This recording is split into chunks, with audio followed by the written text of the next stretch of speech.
তাবারাক ওয়া তাআলা সেই নবীকে সফর করালেন রাত্রিতে, দিনে নয়। বিসমিল্লাহির রহমানির রহিম। সুবহানাল্লাযী আশরা বিআবদিহি লাইলাম মিনাল মাসজিদিল হারামি ইলাল মাসজিদি আকসাল্লাযী বারাকনা হাওলাহু লিনুরিয়াহু মিন আয়াতিনা ইন্নাহু হুয়াস সামিউল বাসীর। আল্লাহ তাবারাক ওয়া তাআলা বিশ্ব নবীকে যে মেরাজে নিয়ে গেছিলেন, এই মেরাজের দিনগুলো কতদিন ছিল? কেউ বলে 14 বছর, কেউ বলে 28 বছর। বিজ্ঞানীরা প্রমাণ করেছে এটা সম্ভব, এটা অসম্ভবের কিছু নয়। তো আমার রব এই দীর্ঘ সময় ধরে যে নিয়ে গেলেন বিশ্ব নবীকে, এই সফরটা ছিল রাত্রির সফর। এই সফরে বিশ্ব নবী আল্লাহর মুলাকাতে আসলেন। শুধু তাই নয়, ওই রাত্রিতে যে ইবাদতটা এলো তারই নাম হচ্ছে সালাত। আর গভীর রাত্রিতে আল্লাহ নিজেকে বান্দার সঙ্গে মিলতে চেয়েছেন। এর জন্য আল্লাহ সূরাতে বলে দিয়েছেন আয়াতুল কুরসির ভিতরে, আল্লাহু লা ইলাহা ইল্লাহু আল হাইয়ুল কাইয়্যুম লা তাখুযুহু সিনাতুন ওয়ালা নাওম। ওরে আমার বান্দির দল, ওরে আমার বান্দার দল, তোদের আল্লাহর শপথ শুনেলে, তিনি এমন একজন আল্লাহ, আল্লাহ লা ইলাহা ইল্লাহ, তিনি ছাড়া কোনো ইলাহ নাই। তিনি হাইয়ুল, তিনি কাইয়্যুম, তিনি সদা জীবিত, সদা সজাগ। লা তাখুযুহু সিনাতুন ওয়ালা নাওম, তাকে তন্দ্রা তো ঘুম তো দূরের কথা, তন্দ্রা স্পর্শ করে না। এর মানে সারা রাত আমার রব ঘুমান না, আমার রব ভুলেন না, তিনি সারা রাত সজাগ আছে। পৃথিবীর সমস্ত অফিস এখন বন্ধ হয়ে গেছে, রাত হলে পৃথিবীর অফিস বন্ধ হয়ে যায়। আর যত গভীর রাত হয় আমার রবের অফিস তত রাতে খোলা থাকে। বান্দা আল্লাহ, আল্লাহ বান্দা। রাতে কি হয়েছিল? জামাজকে আল্লাহ দিয়েছিলেন নবীকে, মধ্যখানে কোনো ফেরেশতা নাই।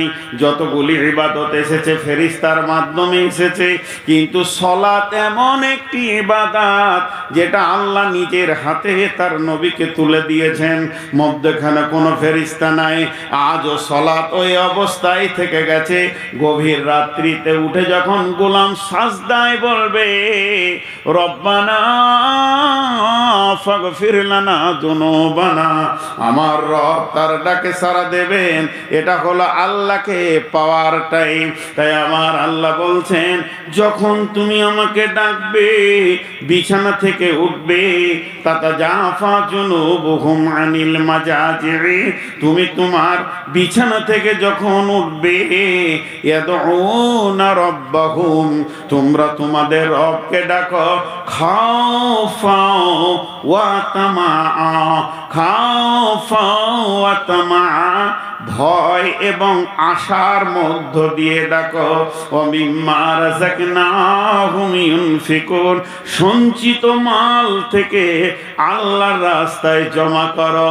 প্রথমে বিছানা ছাড়ো, তারপরে রবকে ডাকো, ভয় আর আশার মধ্য দিয়ে ডাকো, এবং নিজের রক্ত ঘামানো সঞ্চিত মাল আল্লাহর কাছে জমা করো।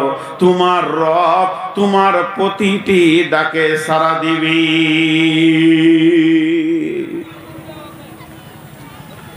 রাতে তো উঠতে পারি না, 5 ওয়াক্তে নামাজি হচ্ছে না, খালি জুমা, জুমাতেও আবার সব যাই না। আমরা পরিস্থিতিটা কত নিচে করে নিয়েছি। আমরা মুত্তাকি নই। মুত্তাকিদের আল্লাহ গুণ সুন্দর সুন্দর বর্ণনা করেছেন। জি, আল্লাহ কোরআনে কতবার বলেছেন ইয়া আইয়ুহাল্লাযীনা আমানুত্তাকু, ইয়া আইয়ুহান নাসুত্তাকু, ইয়া আইয়ুহাল্লাযীনা আমানুত্তাকু। ইত্তাকু মানে ভয় করো, আর ভয়ের ভিতরে প্রেমের গভীরতা আছে। যত ভয় বেশি তত প্রেম বেশি। যত ভয় বেশি তত প্রেম বেশি, ভয়ের ভিতরে স্বাদ আলাদা আছে। আল্লাহ তাবারক ওয়া তাআলা বলছেন, এই কোরআনটা কে বুঝবে, কে বুঝবে, কে বুঝবে? আপনার আমার জানা আছে এই কোরআনটা যে আরবি ভাষা জানে, ব্যাকরণ জানে, সে বুঝবে। দ্বিতীয় নম্বর আমাদের জানা আছে যারা আলিম তফসির পড়েছে তারা জানবে। তৃতীয় নম্বর আমাদের জানা আছে এই কোরআনটা কে জানে, কে জানে যে কোরআনের কারি সুন্দর করে মাখরাজ দিয়ে পড়তে জানে, সে জানে। এই কোরআনটা কে জানে, কে জানে? আমাদের জানা আছে এই অক্ষরগুলো যে চিনে, জের জাবারকে যে চিনে, তাসদিদকে যে চিনে, জজমকে যে চিনে, সে কোরআন পড়তে পারে বন্ধুরে। আর আমার আল্লাহ বলেছেন, যালিকাল কিতাবু লা রাইবা ফীহি হুদাল লিল মুত্তাকিন। এই কিতাবের মধ্যে কোনো সন্দেহ নাই।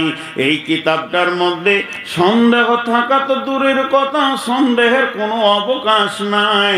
এই কিতাবটা হেদায়েত দিবে কাকে, রাস্তা দেখাবে কাকে, জান্নাতে নিয়ে যাবে কাকে? কে এই কিতাব থেকে নিজের রোগের শেফা পেয়ে যাবে, সমস্ত গুনাহকে ছেড়ে দিয়ে জান্নাতের পথে হাঁটবে কে? আল্লাহ বলেছেন, হুদাল্লিল মুত্তাকিন, যার ভিতরে আল্লাহর ভয় আছে। ভয় এমন একটা জিনিস, আমাদের ভয়টাই শেষ, ভয় নাই। ভয়টা আজ থেকে 20 বছর আগে থেকেই শেষটা হয়েছে। 30-40 বছর আগে ভয় ছিল, দেখেছি কেমন, ওই ওস্তাদ আসছে, ছেলে লুকিয়ে গেছে, আমরা ওস্তাদের সামনে কথা বলতে পারিনি, আমাদের নিজেদের কথা বলছি, বিনা কারণে ওস্তাদ 2 লাঠি মেরে দিয়েছে যে চুপ করে আছি ভয়ে।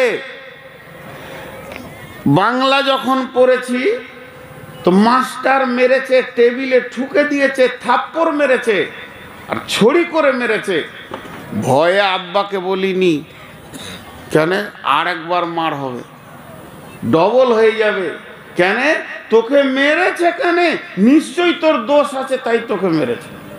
আর এখন ওটা নাই, এখন একটা শব্দ এসেছে তর্কি। এই তর্কিটা মানুষকে আপারে তুলে দিয়েছে।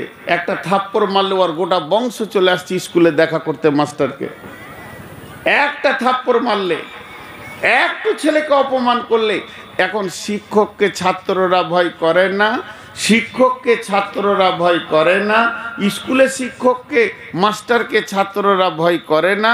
ভয়টা মানুষের কাছ থেকে যেতে যেতে যেতে যেতে ছেলে মেয়েরা বাপ মাকে ভয় করে না। এই ভয় না করতে করতে করতে করতে শেষকালে এদের মুখ দিয়ে বের হয়ে যাচ্ছে, আল্লাহ কি ভয় করি না, তোকে কেন ভয় করব। এটা মুখ দিয়ে বের হচ্ছে, বহু মানুষের বের হচ্ছে। একটা লোক জোরে সিগারেট টানছে, আর একজন বলছে, ওই যে মৌলানা আসছে, বন্ধ কর। তখন ওকে উত্তরে বলছে, ওকে দেখে আর কি ভয় করবো, আল্লাহ কি ভয় করি না, আল্লাহ কি ভয় করি না। আর আল্লাহ বলছে আমাকে ভয় কর, তুই তাকওয়া পরেশগার অবলম্বন কর, যত ভয় করবি তত তোর লাভ। ভাইরা আমার, কিন্তু আমাদের ভিতরে ভয় নাই। রব্বুল আলামিন বলছে, তুই ভয় করে বডির একটা পার্টসকে খালি কন্ট্রোল করেলে জান্নাতে চিরদিন বাস করবি। ছোট করে বলে দিলাম গোটা আয়াতটা। প্রথম নম্বরে তুই ভয় কর, দ্বিতীয় নম্বরে একটা বডির পার্টসকে কন্ট্রোল কর, গোটা বডিটা নয়। বিসমিল্লাহির রহমানির রহিম। ইয়া আইয়ুহাল্লাযীনা আমানু, হে ঈমানদারেরা ইত্তাকুল্লাহ আল্লাহকে ভয় করো ওয়াকুলু কাওলান সাদীদা জবানকে কন্ট্রোল করে লাও সত্য নরম ভদ্র কথা বলো মাত্র দুটি আমল দিয়েছেন আল্লাহ এই আয়াতে একটা হচ্ছে আমাকে ভয় করো দুই নম্বর হচ্ছে জবানকে কন্ট্রোল করো লাভ কি হবে লাভ কি হবে যখনই তুমি জবানকে কন্ট্রোল করবে ইসলিহ লাকুম আমালুকুম ইসলিহ লাকুম আমালুকুম তোমার